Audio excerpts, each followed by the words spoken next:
একটি শহর কিসের উপর দাঁড়িয়ে থাকে? পাথর, মাটি আর কংক্রিট, এই তো। কিন্তু যদি বলি ইউরোপের সবচেয়ে আকর্ষণীয় শহরগুলোর একটি ভেনিস দাঁড়িয়ে আছে শুধুমাত্র কাঠের স্তূপের ওপর, তাও আবার হাজার বছর ধরে, শুনতে অবিশ্বাস্য মনে হলেও এটাই সত্যি। পৃথিবীর সব শহর মাটির ওপর গড়ে উঠলেও ভেনিসের ভিত্তি হলো পানির নিচে থাকা হাজার হাজার কাঠের স্তম্ভ। আক্ষরিক অর্থেই এক ভাসমান শহর। শুধু সৌন্দর্য আর ইতিহাসের জন্য নয়, ভেনিস বিস্ময়কর প্রকৌশলের এক জীবন্ত নিদর্শন, যার জন্ম হয়েছিল বিপদাপন্ন মানুষের বেঁচে থাকার এক অনন্য প্রয়াস থেকে। সময়টা প্রায় 1500 বছর আগের। 452 সালে রোমান সাম্রাজ্য প্রায় ভেঙে পড়ছে। ঠিক এই সময়েই উত্তর ইউরোপের যোদ্ধাজাতি হুনরা হামলা চালালো বর্তমান ইটালির উত্তরাঞ্চলে, পুড়িয়ে দিল একের পর এক সমৃদ্ধ নগর। নিরাপদ আশ্রয়ের খোঁজে স্থানীয় বাসিন্দারা আশ্রয় নিল এড্রিয়াটিক সাগরের তীরে ছড়িয়ে থাকা ছোট ছোট দ্বীপে। কিন্তু দ্বীপগুলো ছিল ভীষণ প্রতিকূল। চারপাশে পানি, নিচে কাদামাটি, বসবাস তো দূরের কথা, পা রাখার মতো জায়গাও ছিল না। এমন কঠিন জায়গায় শহর গড়ার চিন্তাই অসম্ভব মনে হতে পারে, কিন্তু মানুষের টিকে থাকার অদম্য ইচ্ছা এবং অসম্ভবকে সম্ভব করার দৃঢ় সংকল্প থেকেই জন্ম নিল ভেনিস শহর। প্রথমেই ক্রোয়েশিয়ার বন থেকে সংগ্রহ করল বিশাল বিশাল কাঠের স্তম্ভ। তারপর সেগুলোকে শক্ত পাথরে মাটির স্তরে পৌঁছানোর পর্যন্ত ঠুকে ঠুকে বসানো হলো। এক একটি স্তম্ভ প্রায় 5 মিটার গভীর পর্যন্ত পৌঁছে গেল। হাজার হাজার স্তম্ভ পাশাপাশি বসানোর কারণে কাদামাটি থেকে পানি সরে গিয়ে তৈরি হলো এক শক্ত ভিত্তি। প্রশ্ন জাগতে পারে, এত কাঠ কি পচে যায়নি? আশ্চর্যের বিষয় হলো, কাঠগুলো পানির নিচে বাতাসের সংস্পর্শে পায় না বলে পচেনি। এর ওপরে বসানো হলো কাঠের তক্তা। এভাবেই তৈরি হলো ভেনিসের বিখ্যাত কাঠের ভিত্তি। ভেনিসিয়ানরা বুঝতে পেরেছিল ভারী ভবন বানালে বিপদ হতে পারে, তাই তারা ভবন নির্মাণ করলো অত্যন্ত হালকা এবং টেকসই।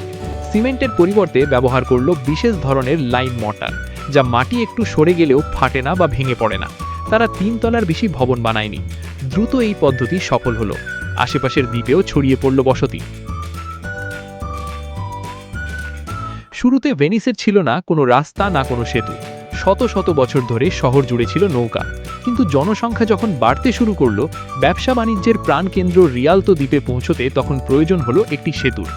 ঘোষণা দেওয়া হলো সেরা নকশাকার পাবেন বিশেষ পুরস্কার। এরপর নির্মিত হলো কাঠের ভাসমান সেতু বা পন্টুন ব্রিজ। কিছুদিন পর এক ঝড়ে সেটি উড়ে গেল, কিন্তু ভেনিসিয়ানরা হাল ছাড়ার লোক নয়। এরপর 10,000 কাঠের স্তম্ভ ও 12,000 পাথরের ব্লক ব্যবহার করে নির্মিত হলো নতুন ব্রিজ। সেই সেতু এখনও ভেনিসের কেন্দ্রে দৃঢ়ভাবে দাঁড়িয়ে আছে। এবার সমস্যা দাঁড়ালো সুপেয় পানি। চারপাশে লবণাক্ত পানি, নদী বা ঝর্ণা নেই। শুরুতে মূল ভূখণ্ড থেকে নৌকায় করে পানি আনা হতো, যা ছিল অত্যন্ত কঠিন এবং ব্যয়বহুল। প্রকৌশলীরা তৈরি করলেন নতুন পদ্ধতি। নগরীর বিভিন্ন জায়গায় বড় বড় গর্ত তৈরি করা হলো। গর্তগুলো বিশেষভাবে কাদামাটি দিয়ে ঢেকে পানি ধারণক্ষম করে তোলা হলো। উপরে দেওয়া হলো বালু ও পাথরের স্তর। বৃষ্টির পানি টাইলস দিয়ে প্রবাহিত হয়ে পৌঁছতো এই গর্তে।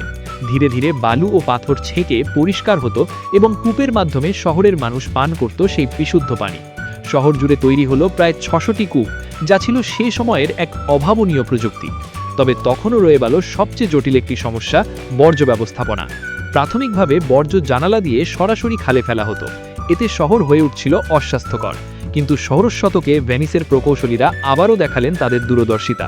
তারা শহরের প্রতিটি বাড়ির নিচ দিয়ে তৈরি করলেন সরু সুড়ঙ্গ। সেখানে বর্জ্য জমা হতো এবং প্রতিদিন জোয়ারের সময় সমুদ্রের লবণাক্ত পানি এসে বর্জ্য ভাসিয়ে নিয়ে যেত সমুদ্রে। এই স্বয়ংক্রিয় ব্যবস্থার জন্য লাগেনি কোনো যান্ত্রিক পাম্প বা আধুনিক যন্ত্রপাতি। প্রকৃতির নিয়মেই শহর হয়ে যেত পরিষ্কার, জীবাণুমুক্ত ও দুর্গন্ধমুক্ত। এভাবেই ভেনিস ধীরে ধীরে রূপান্তরিত হলো ইউরোপের সবচেয়ে সমৃদ্ধ ও আকর্ষণীয় নগরে।